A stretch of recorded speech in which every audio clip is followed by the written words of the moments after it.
Hey, what is going on, guys? It's Flaming Hedgehog here, back today with a brand new video for you guys. Today's video is going to be another Photoshop tutorial, as the last one did so well. I think it got like 15 likes, and guys, thanks so much for that.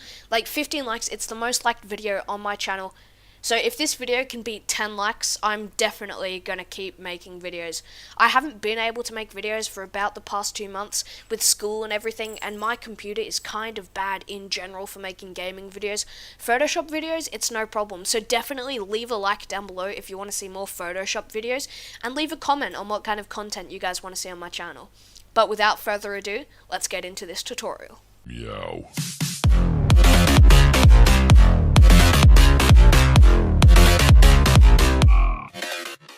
Alright, so for starters, what you're going to want to do is you're going to click on the new button. If you have Photoshop open, of course, you're going to want to open Photoshop. So we'll just name the project Channel Banner Tutorial.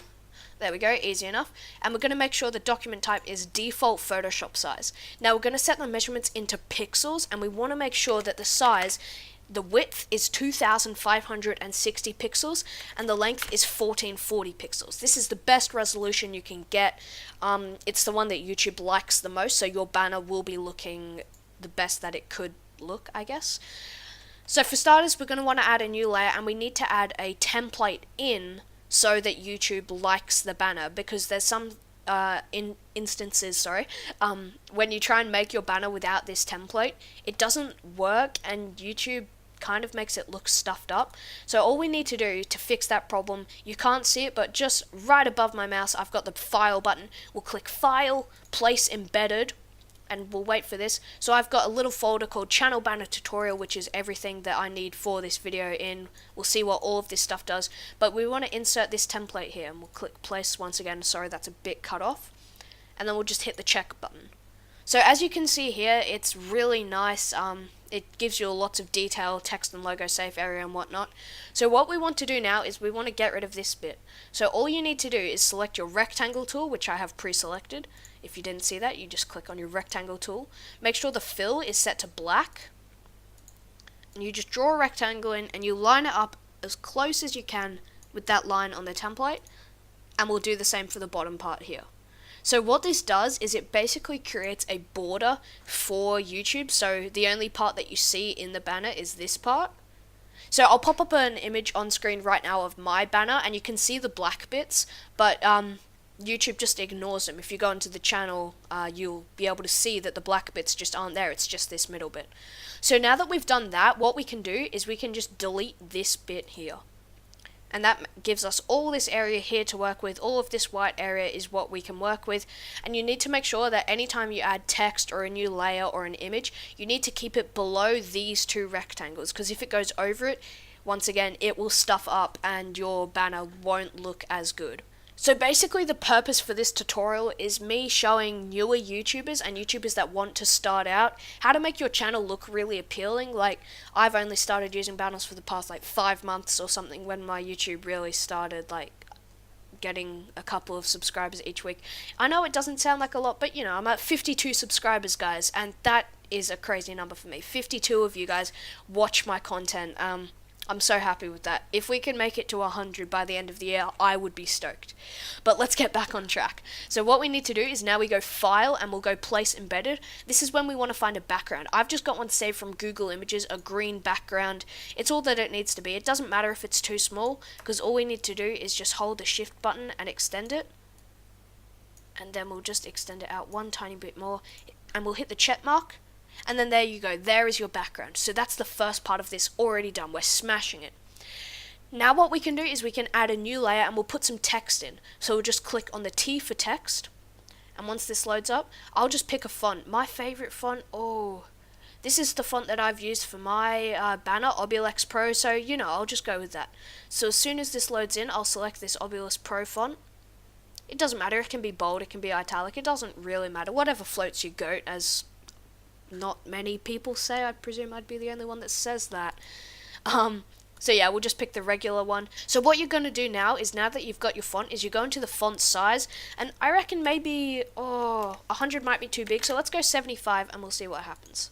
Oh, sorry, 75. There we go. So yeah, 75 is a bit too big, but we will be able to shrink it down afterwards. So I'll just put in... Oh no, sorry, that was my mistake, guys. So we'll center it in there, and we'll type in your name. And we'll just center that up. We're going to make a lot of adjustments to this, guys. Don't worry, the color looks so ugly. In fact, right now, I am going to shrink the font size down immensely. I'm going to change the font size from 75 probably to 48. Now that, you might think that's a bit too small, but in fact that's exactly what we want, because we are going to be changing a lot of this. So firstly, we're going to find a color that we like. It can be literally any color. See how I have a green background?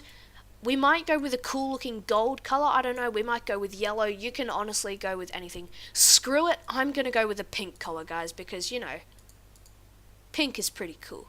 So as soon as we've got what we want here, a cool thing that you can do is just highlight the second part here, and we'll pick another color, and we'll make it the same as the background.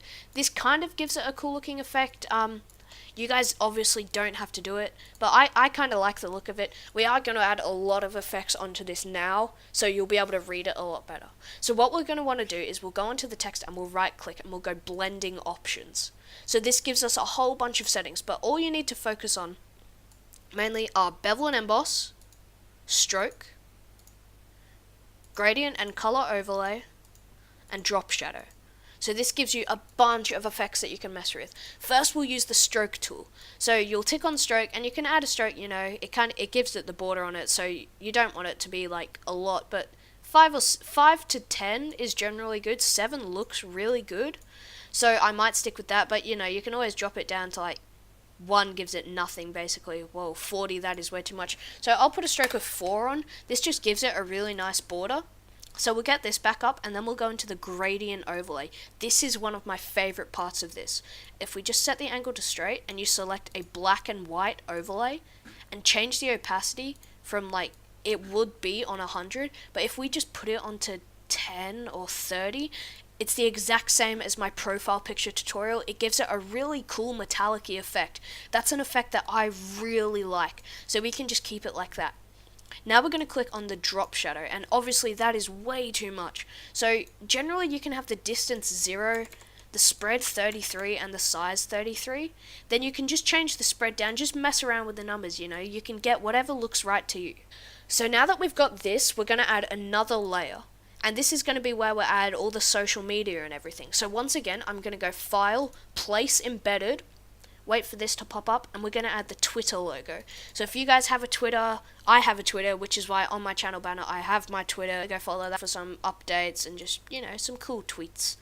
So basically now, all you need to do is resize it to the size that you want, position it where you want. I'm going to position it under the Y.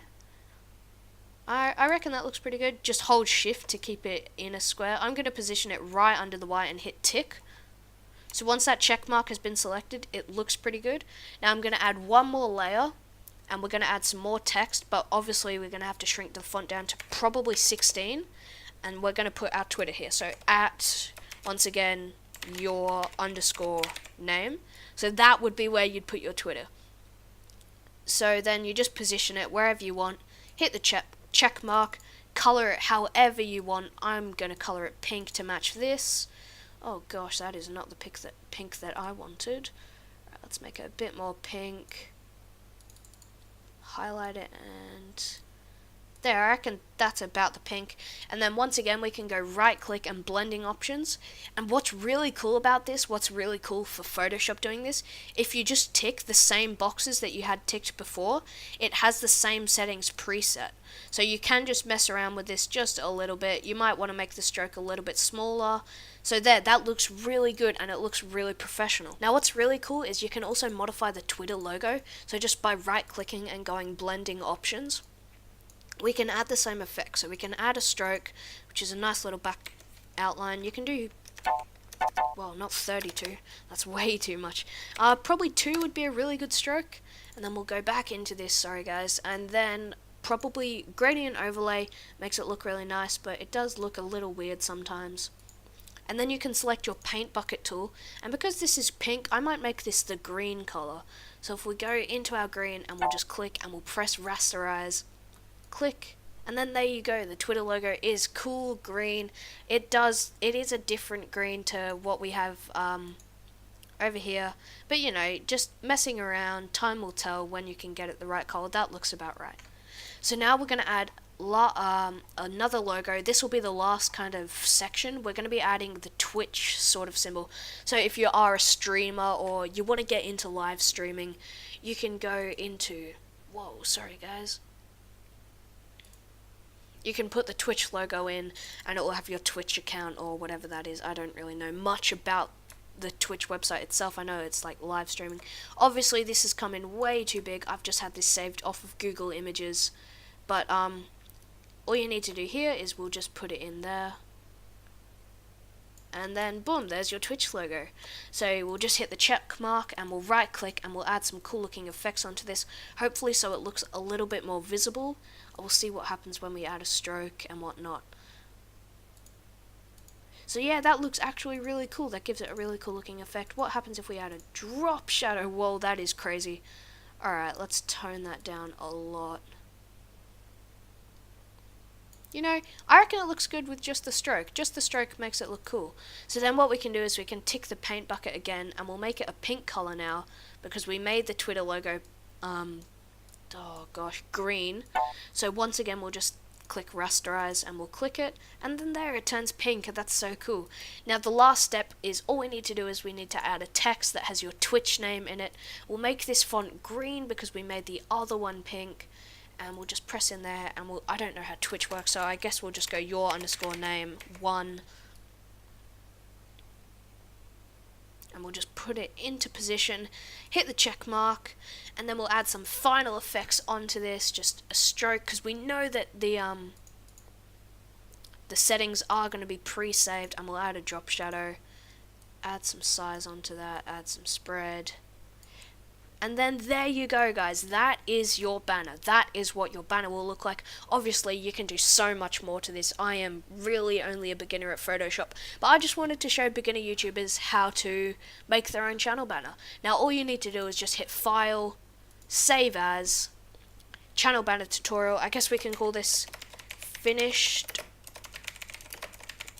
Channel. Oh no, whoops. Gosh, my bad guys.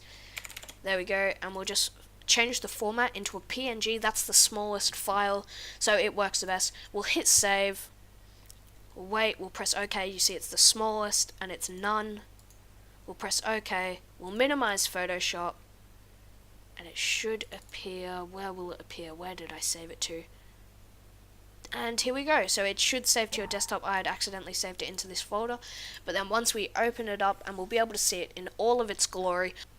Oh wow, perfect timing. Alright, so yeah, here it is. That's what it will look like. Once again, super beginner, but hope you guys really enjoyed this video. If you did, leave a like rating down below. Now that it's the school holidays, I will be able to upload so much more. Definitely check out Spyrex's channel. His link will be down in the description below. He's restarted his channel recently. He got a new computer. Definitely watch his talk time video for a little story behind the computer, because it's really funny how it happened. It sucked, but it was really funny how he got his new computer. But anyways guys, hope you enjoyed the video. My name is Flaming Hedgehog. Peace out.